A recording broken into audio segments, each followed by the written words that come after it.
চাঁদপুরের সরকারি কলেজ মাঠে পড়ন্ত বেলায় বিপুল জনসমাগম। বিকেল 5:30টায় কানায় কানায় পূর্ণ জনসভাস্থলে আসেন প্রধানমন্ত্রী তারেক রহমান। উদ্বোধন করেন সরকারের ফ্যামিলি কার্ড প্রকল্পের দ্বিতীয় পর্বের কার্যক্রম। এ সময় 10 জন নারীর হাতে ফ্যামিলি কার্ড তুলে দেন তিনি। বক্তব্যে প্রধানমন্ত্রী বলেন, নতুন প্রজন্মকে সঠিকভাবে গড়ে তুলতে এবার শিক্ষার উপরে সবচেয়ে বড় বাজেট রাখা হয়েছে। বলেন, বাজেটের পর অধিকাংশ পরিবারকে ফ্যামিলি কার্ড দেওয়া হবে।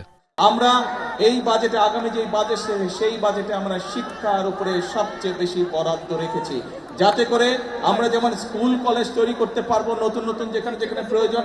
এই ফ্যামিলি কার্ডের কথাই বলুন, এই কৃষক কার্ডের কথাই বলুন, হাল কর্মশীল কথাই বলুন, ইপিজেড এর কথাই বলুন, এই টেকনিক্যাল কলেজের কথাই বলুন, এই সকল যদি আমরা বাস্তবায়ন করতে পারি, তাহলে ধীরে ধীরে এই দেশের মানুষের ভাগ্য পরিবর্তন করতে সম্ভব হবে।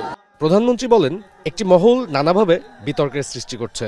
রাজনীতির নামে অরাজকতা হলে জনগণ বসে থাকবে না বলেও হুঁশিয়ারি দেন প্রধানমন্ত্রী।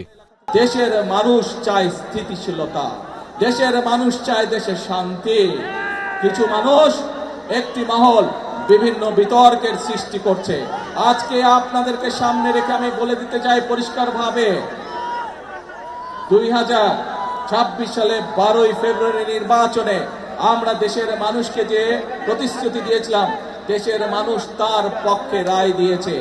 কাজে আমরা দেশের মানুষকে সাথে নিয়ে সেই সকল প্রতিশ্রুতি বাস্তবায়নের কাজে হাত দিচ্ছে। কারণ এই সকল প্রতিশ্রুতি ইনশাআল্লাহ পর্যায়ক্রমিকভাবে যদি আমরা বাস্তবায়ন করতে পারি, দেশের মানুষের ভাগ্যের পরিবর্তন হবে। একটি মহল রাজনীতির নামে তারা বিভ্রান্তি ছড়ানোর চেষ্টা করছে। এদিন চাঁদপুর সহ দেশের আরো 20 জেলায় একযোগে ফ্যামিলি কার্ডের উদ্বোধন করেন প্রধানমন্ত্রী।